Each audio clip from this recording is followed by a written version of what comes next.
Hello everyone. तो कैसे हैं आप सभी। उम्मीद करता हूं आप सभी एकदम बढ़िया होंगे। तो मैं हितेश शर्मा स्वागत करता हूं आपके अपने ब्यूटीफुल से प्लेटफॉर्म LHS फिजिक्स पॉइंट में। आज का जो ये लेक्चर है हमारा यूनिट नंबर जो 1 चल रही थी मैकेनिक्स की, उसका चैप्टर नंबर 2 का लास्ट लेक्चर है। पिछले 2 दिनों से फर्स्ट ईयर की कोई वीडियो नहीं आ पाई, इसके लिए मैं आपसे माफी मांगता हूं। कुछ टेक्निकल इश्यू आ रहे हैं लगातार, नया सेटअप है तो उसमें कुछ ना कुछ परेशानी हो रही है, लेकिन फिर भी आप फिक्र ना करें, आपके लिए हम लगातार वीडियो लाते रहेंगे। जब तक जिस दिन वीडियो नहीं आती है तो आप रिवीजन करें। कोई भी डाउट आपके मन में हो तो आप तुरंत कमेंट बॉक्स में कमेंट करें। तो आज का लेक्चर हमारा चैप्टर 2 जो कि स्पेशल थ्योरी ऑफ रिलेटिविटी था, उसका आखिरी लेक्चर होने वाला है। मैंने लास्ट लेक्चर में भी बताया था कि मैं इससे जो रिलेटेड है कुछ इंपोर्टेंट न्यूमेरिकल ही लाऊंगा, जो कि आपके एग्जाम के दृष्टिकोण से इंपोर्टेंट है, जो कि एग्जाम में आ सकते हैं। ठीक है, तो आज हम शुरू करते हैं आज का लेक्चर। कॉपी पेन निकाल लीजिए, नोट्स बनाना स्टार्ट करें। उम्मीद करता हूं कि आप सभी को अब तक के जो चैप्टर्स हैं, चैप्टर 1 चैप्टर 2 आसानी से समझ में आ रहे होंगे। तो आज हमारा चैप्टर 2 भी फिनिश हो जाएगा और फिर कल हम चैप्टर 3 स्टार्ट करने वाले हैं। ठीक है, तो मैं कोशिश करूंगा कि आप वीडियोस लगातार आए। नया सेटअप है तो थोड़ी परेशानी हो रही है। ठीक है, तो आज हम हेडिंग डालेंगे इंपोर्टेंट क्वेश्चंस में। इंपोर्टेंट क्वेश्चंस में हमारा क्वेश्चन नंबर पहला है, 1 मीटर स्केल का वेग लंबाई के अनुदिश प्रकाश के वेग का आधा है। ठीक है, 1 मीटर स्केल है, उसका वेग लंबाई के अनुदिश प्रकाश के वेग का आधा है। मीटर स्केल की लंबाई क्या होगी, पहले मैं इसको समझाता हूं। तो हम इसका सॉल्यूशन लिखेंगे कि पर्सन कहना क्या चाह रहा है पर्सन। सॉल्यूशन में देखेंगे। सबसे पहले मैंने बताया था कि जब भी हम न्यूमेरिकल्स को सोल्व करेंगे तो सबसे पहले हम लिखेंगे दिया है, यानी टू गिवन।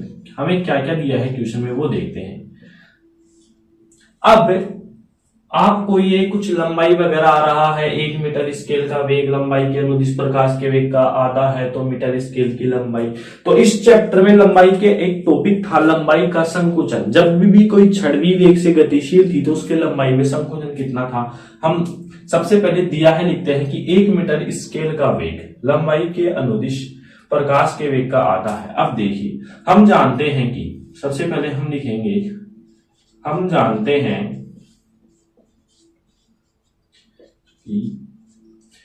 v वेग से गतिशील, हम जानते हैं कि v वेग से गतिशील छड़ में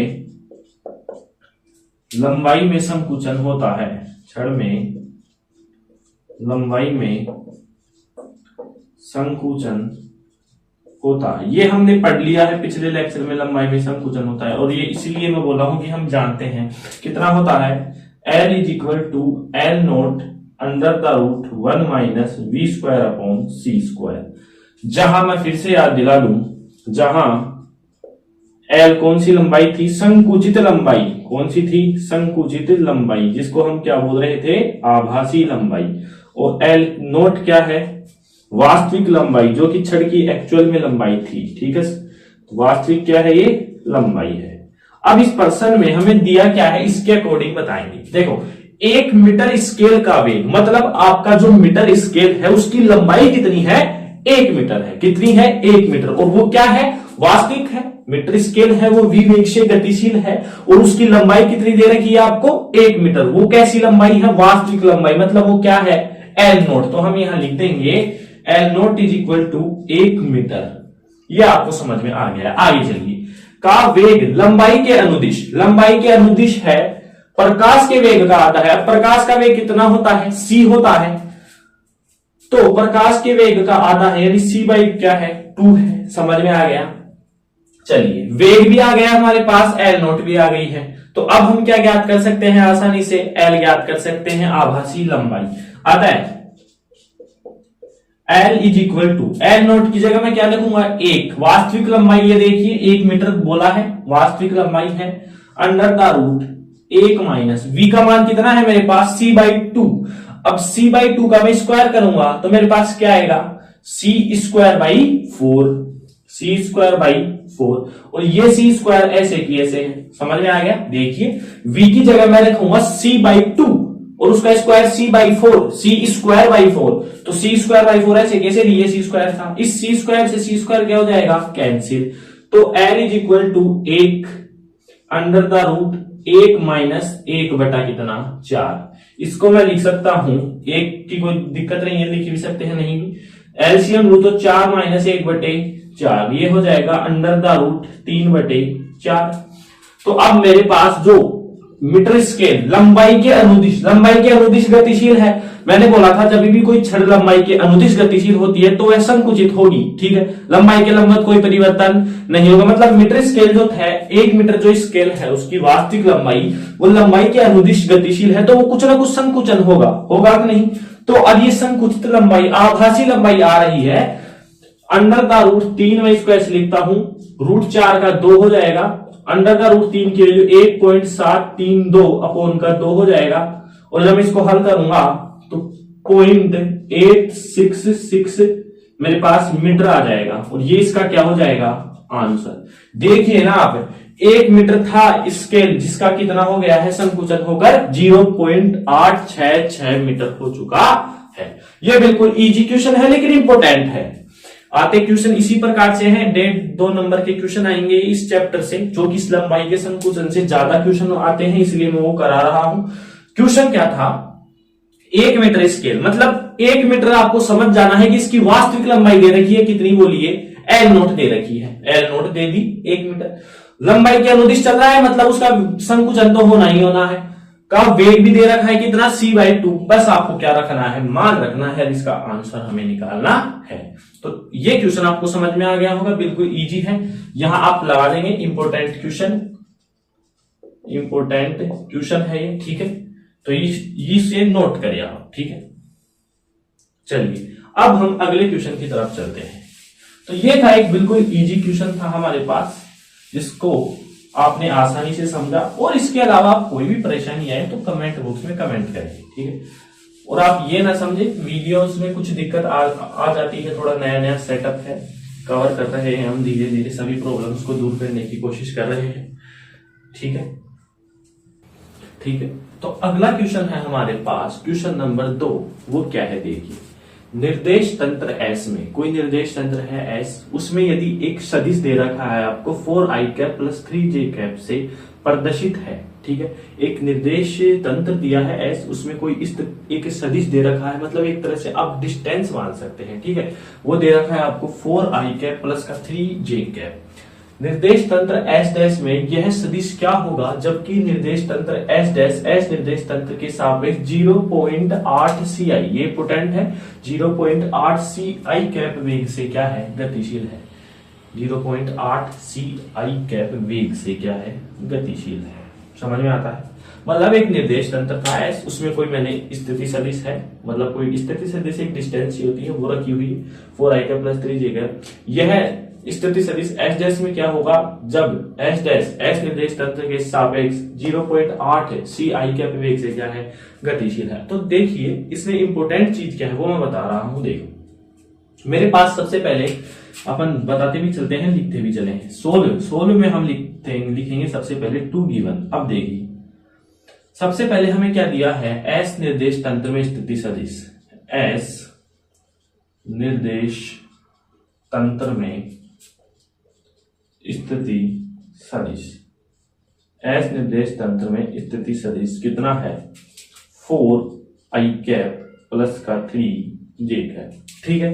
मतलब 4 तो क्या है, एक्स एक्स की दिशा में लंबाई, और 3 क्या है, वाई एक्स की दिशा में लंबाई। मतलब हम लिख सकते हैं कि Lx इज इक्वल टू तो 4 है, ठीक है, मीटर लिखेंगे इसको, और 4 मीटर, और Ly जो है वो क्या है, 3 मीटर। इसमें तो आपको कोई संदेह नहीं है, ये सदिश दिया, उस सदिश का मतलब एक डिस्टेंस होती है।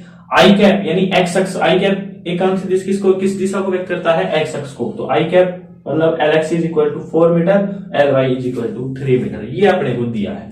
अब निर्देश तंत्र एस डैश में, और वेग है हमारा, यह स्थिति सदिश क्या होगा, जब एस निर्देश तंत्र एस निर्देश तंत्र के सापेक्ष इस वेग से गति करता है, मतलब अब आप देखेंगे कि ये कोई हमारे पास स्थिति सदिश है एस में, ये रहा, ठीक है। अब एस डैश में ये क्या होगा, जब एस डैश निर्देश तंत्र एस निर्देश तंत्र के सापेक्ष इस वेग से गतिशील करे। अब आपको तुरंत दिमाग क्लिक कर जाना चाहिए, आई कैप का मतलब है कि एस डैश निर्देश तंत्र एस निर्देश तंत्र के सापेक्ष किस दिशा में गतिशील है, एक्स दिशा में गतिशील है। तो एक्स दिशा के अनुदिश गतिशील है, मतलब संकुचन कौन सी दिशा में होगा, केवल आई कैप, केवल एक्स दिशा में। बताओ वाई में होगा क्या, नहीं होगा। लंबवत कोई परिवर्तन होता है क्या, मैंने लिखा था कि लंबाई में जो संकुचन है गति की दिशा के अनुदिश होता है। अब ये देखिए एस डैश की में जो सदिश दे रखा है, ठीक है, एस डैश किस वेग से गतिशील है, इस वेग से गतिशील है 0.8 सी आई कैप, मतलब वो एक्स अक्ष की दिशा की ओर गतिशील है, किसको लेकर, सदिश को लेकर।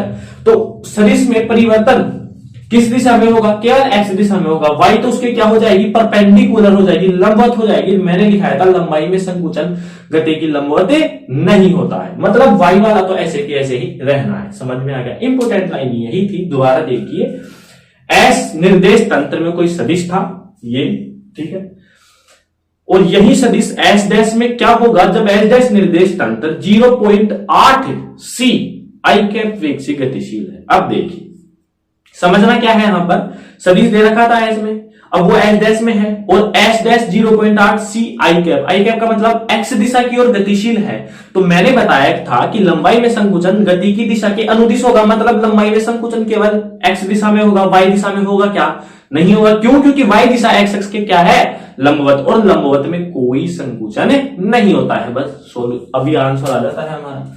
अब देखिए, तो अब हम क्या करेंगे, एस अपने को ये दिया हुआ है, तो सबसे पहले हम एल एक्स निकालते हैं, एल नोट एक्स। सबसे पहले हम लिखेंगे, सबसे पहले कि गतिशील छड़ की, गतिशील यहां लिख देंगे वी वेग से, वी वेग से गतिशील छड़ की लंबाई होती है, छड़ की लंबाई में संकुचन होता है, संकुचन होता है। देखिए सबसे पहले मैं सूत्र लिखता हूं, L is equal to L nought under the root 1 minus we square upon C square. L nought वास्तविक है, एल क्या है, आभासी है। सबसे पहले मैं एक्स दिशा की लंबाई निकाल रहा हूं, एक्स दिशा की एस में तो दे रखी है, अब एस डैश में कितनी हो जाएगी, तो एल एक्स डैश लिख सकता हूं मैं इसको, ठीक है, एस डैश के लिए एल नोट। अब एल नोट को मैं क्या लिख दूंगा, एक्स लिख दूंगा। ये कौन सी है, वास्तविक, जो कि एस निर्देश तंत्र की ये वास्तविक हो जाएंगी, ठीक है।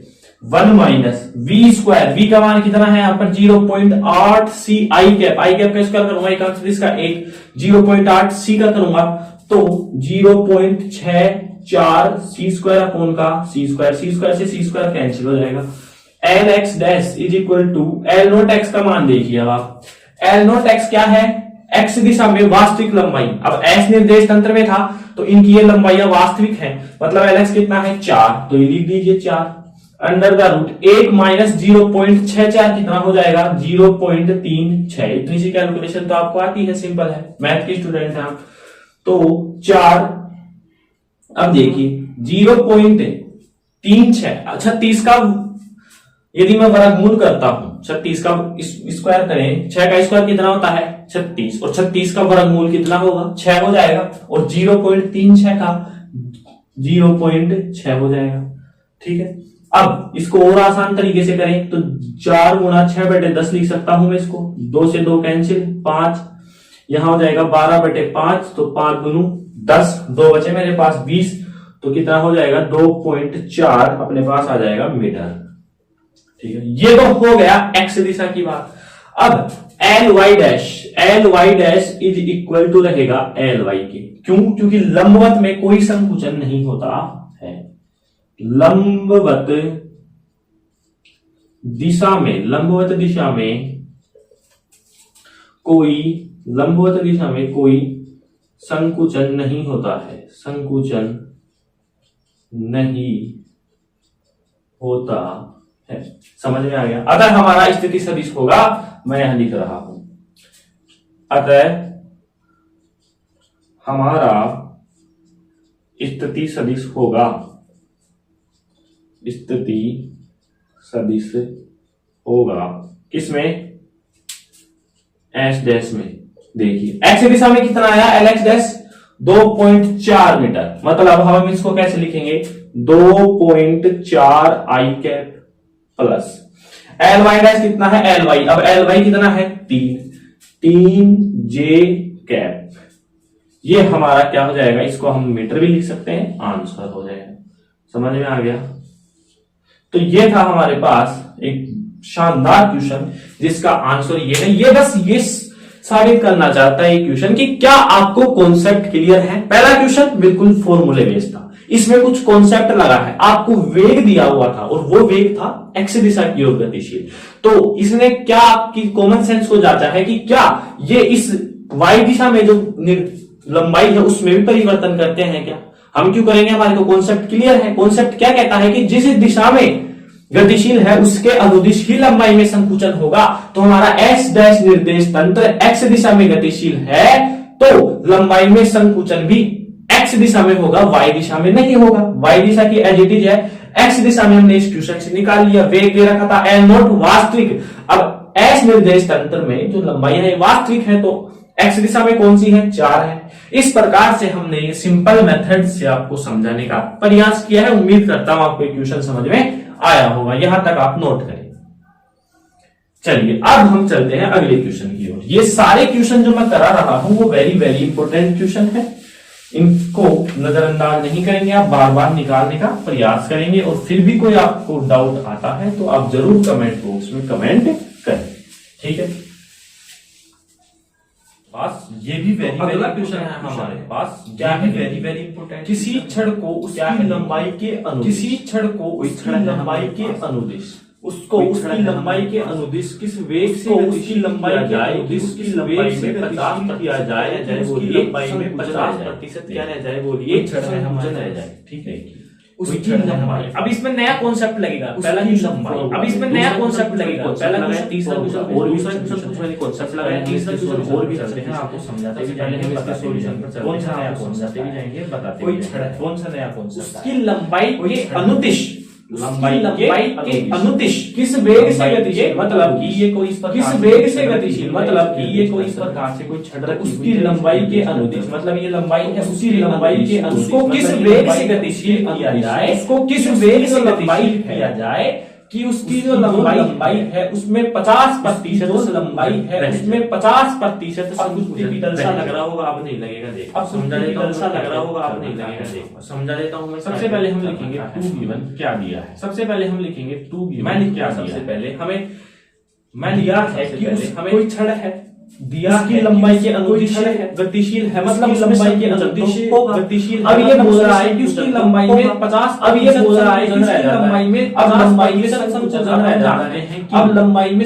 वी वेग से गतिशील की, वी वेग से गतिशील से गतिशील वेग से वी वेग से गतिशील, वी वेग से गतिशील छड़ लंबाई में संकुचन, लंबाई में संकुचन, लंबाई में संकुचन, वी वेग से गतिशील छड़ की लंबाई वेग से गतिशील जानते हैं, मैं बार बार लंबाई में संकुचन हम जानते हैं बार बार, L equal to L not क्या है, L इक्वल टू V, जहां L नॉट क्या है वास्तविक लंबाई है, क्या है नॉट की वास्तविक लंबाई है, ठीक है क्या है। तो ये बोल रहा है अब दिया क्या है, चल तो ये बोल रहा है अब लंबाई में 50% संकुचन हो रहा है, मतलब 50 L दिया है, L क्या है आभासी लंबाई जो L दिया है, L क्या है आभासी लंबाई जो कि L हो रही है 50 L is equal of L not, ये हमारे को दिया है समझ नोट, ये हमारी इसकी लंबाई में 50% संकुचन, लंबाई में 50% किसका हो रहा है वास्तविक लंबाई, संकुचन किसका हो रहा है वास्तविक लंबाई, आभासी लंबाई, और ये L क्या है हमारे आभासी लंबाई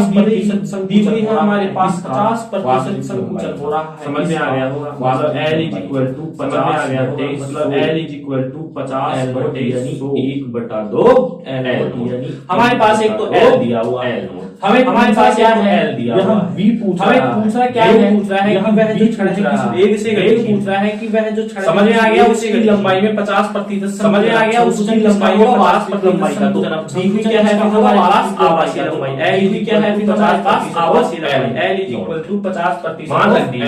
एल की जगह मैं क्या रखूंगा 1/2, एल की जगह मैं क्या रखूंगा 1/2 L nought, 1/2 L nought equal to L nought. ऐसे कैसे है, ये क्या है एल नोट, एल नोट ऐसे कैसे है, ये क्या है एल नोट वास्तविक लंबाई 1 माइनस, ठीक है, वी स्क्वायर अपॉन का सी स्क्वायर, ये तो जाती करना है, एल नोट से एल नोट क्या हो जाएगा जाती करना है, एल नोट से एल नोट क्या हो जाएगा is equal to under the 1/2 minus we square upon under the root 1 minus, दोनों तरफ में वर्ग करूं तो 1/4 में, दोनों तरफ में वर्ग करूं तो 1/4 तरफ में क्या हो जाएगा स्क्वायर कर दो, तो इसका 1/4 इसका रूट होगा स्क्वायर कर दो, तो इसका 1/4 1 minus we square upon C square, 1 minus we square, ये इसको मैं इधर लेकर आ रहा हूं और ये इसको मैं इधर लेकर आ रहा हूं, तो ये माइनस का है ये इधर आएगा तो प्लस का हो जाएगा, ये माइनस का है ये इधर आएगा तो प्लस का हो जाएगा, ये प्लस का हो जाएगा तो माइनस का, ये 1 माइनस 1 हो जाएगा तो माइनस का, 1 माइनस 1 स्क्वायर कितना आ जाएगा मेरे पास 3/सी स्क्वायर कितना आ जाएगा मेरे पास 3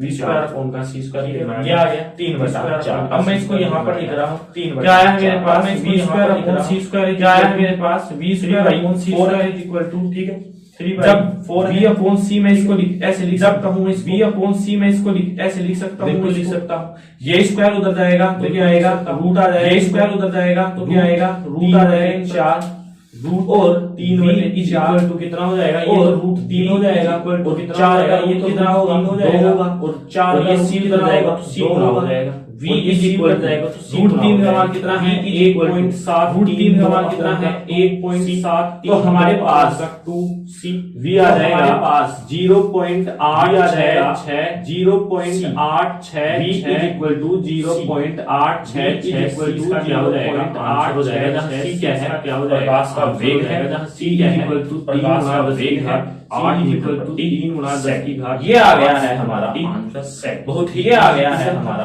कॉन्सेप्ट, इसका एक ही आपको पहचानना है, कॉन्सेप्ट इसका एक ही आपको पहचानना है। लास्ट ये दिया में देखा कि इसमें केवल आई के लास्ट परिवर्तन में देखा कि इसमें केवल आई के ही परिवर्तन, इसमें देखना है दिया ये 50% क्या है, इसमें देखना है दिया ये 50% क्या है, क्या ये वास्तविक लंबाई है या आभासी लंबाई, ये वास्तविक लंबाई जो है उसका 50%, वास्तविक लंबाई जो क्या लिख देंगे 2, ठीक है, तो हम क्या लिख देंगे of L note 50% of L note 50, यहां तक आप नोट करें, ठीक है, तो यहां तक आप नोट करें।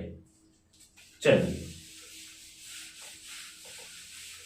अब अगला क्वेश्चन है, ये भी आपको समझ में आ गया, अगला क्वेश्चन है ये भी आपको समझ में आ गया, बिल्कुल आसान से क्वेश्चन है, बिल्कुल आसान से क्वेश्चन है। तो क्वेश्चन नंबर 4 है मेरे पास, प्रयोगशाला निर्देश तंत्र में दो कण 0.9c चाल से परस्पर विपरीत दिशा में क्या है गतिशील है, एक कण का दूसरे कण के सापेक्ष मेरे को वेग ज्ञात करना है। अब आप बोलेंगे कि प्रयोगशाला निर्देश तंत्र क्या है, प्रयोगशाला निर्देश तंत्र एच निर्देश तंत्र को ही कहते हैं। अब इसमें दो कण है, मान लीजिए मैं उनका नाम दे दूं P और Q, एक कण इधर गतिशील है एक इधर है, बोल दिया विपरीत दिशा में क्या है गतिशील है 0.9c वेग से, तो एक कण के सापेक्ष दूसरे का वेग और इस कण के सापेक्ष इसका वेग हमें ज्ञात करना है। समझ में आ गया, ये तो है हमारा क्वेश्चन। अब मान लीजिए दो कण है मेरे पास, उनको मैं दे दिया P और Q, Q वाला जो कण है उसको मैं H डैश से संबंधित कर दिया और P वाला जो कण है उसको H निर्देश तंत्र से संबंध कर दिया। पहले हम लिखते हैं उसके बाद हम हल करते हैं। माना दो कण P व Q है, इन कणों के नाम दे दिए P व Q। P कण S निर्देश तंत्र में S निर्देश तंत्र से तथा Q कण S डैश, जो Q कण है मेरे पास S डैश निर्देश तंत्र से संबंधित है, S डैश निर्देश तंत्र से क्या है संबंधित है। ठीक है, समझ में आ गया।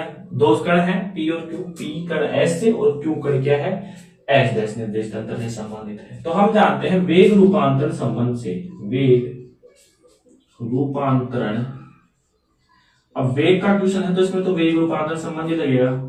u x dash is equal to ux minus का v 1 minus v ux upon का c स्क्वायर।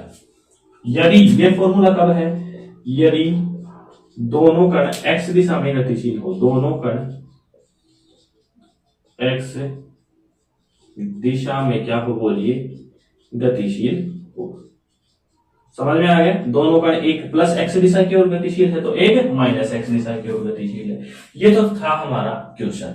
अब देखिए, मैं एच डैश निर्देश इस प्रकार से निर्देश तंत्र गतिशील था, ठीक है, ये एच डैश था तो ये एच था, इसमें भी कोई कण है, इसमें कोई कण है। अब एच डैश जब गतिशील था एच के सापेक्ष तो ये फॉर्मूला आया था मेरे पास। अब एच डैश में कण कौन सा है, क्यू है, और इसमें कौन सा है, पी है।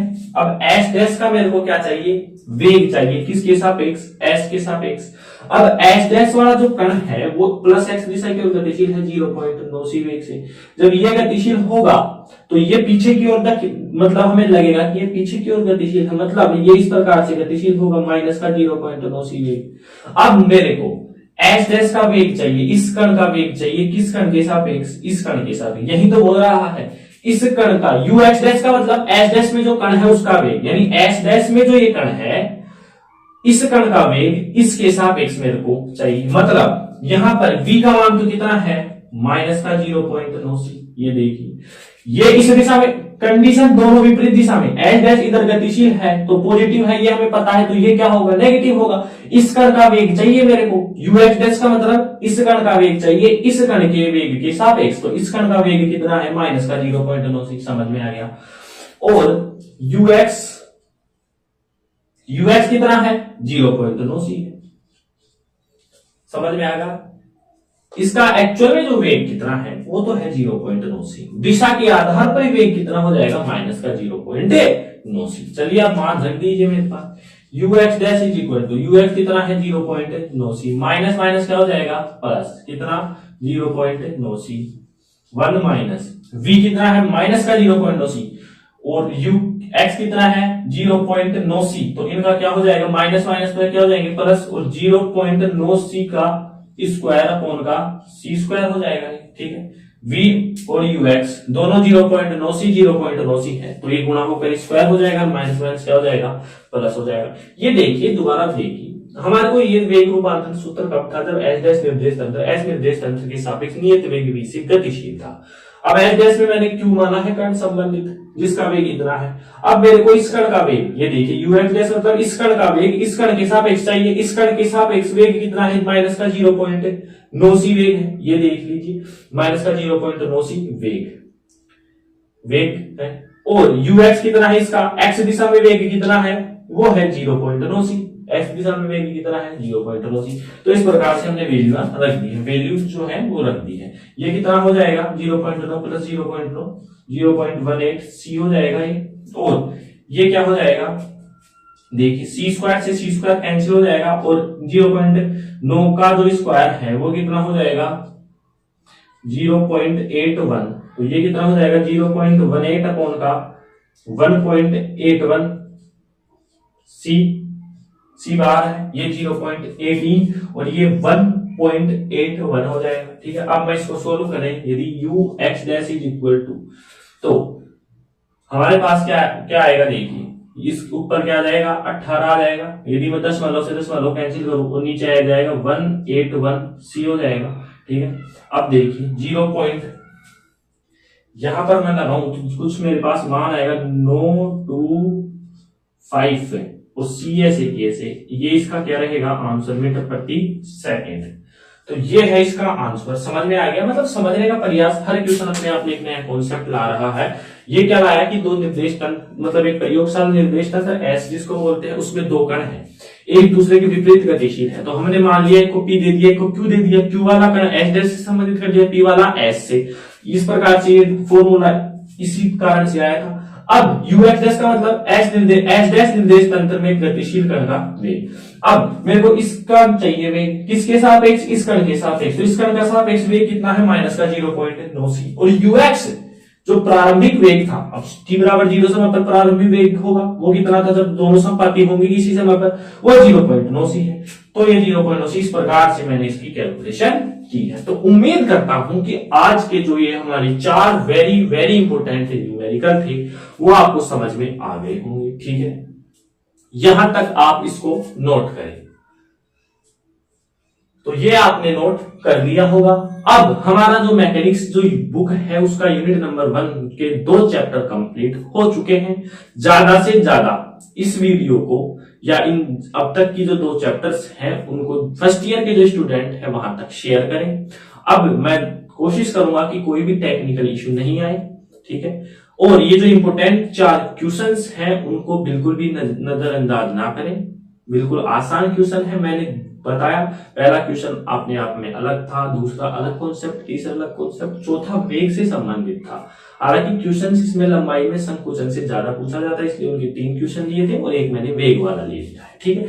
वेरी वेरी इंपोर्टेंट क्वेश्चन है ये। तो उम्मीद करता हूं आपको आज का लेक्चर समझ में आया होगा, ठीक है।